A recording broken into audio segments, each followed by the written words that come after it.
Welcome to Rupa's kitchen.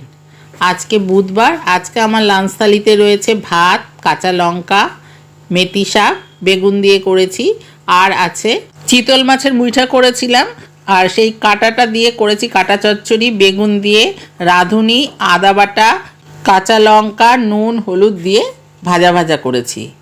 আর করেছি মুসুর ডাল সেদ্ধ, কাঁচা লঙ্কা কুচি, পেঁয়াজ কুচি, টমেটো কুচি, নুন, সর্ষে তেল দিয়ে এই ডাল সেদ্ধ খেতে কিন্তু দারুণ লাগে। আর করেছি কাতলা মাছ সর্ষে দিয়ে মটরশুঁটি দিয়ে। পেঁয়াজ কুচি একটু ভেজে নিয়েছি, তারপর সর্ষেটা দিয়ে নুন, হলুদ, মটরশুঁটি দিয়ে নাড়াচাড়া করে জল দিয়ে তারপর যখন ফুটছে মাছ দিয়ে নামিয়ে নিয়েছি। আর করেছি টমেটো, কাজু, কিশমিশ, আমসত্ত্ব, খেজুরের চাটনি। আর ডালের সাথে খাওয়ার জন্য নিয়েছি পটেটো চিপস।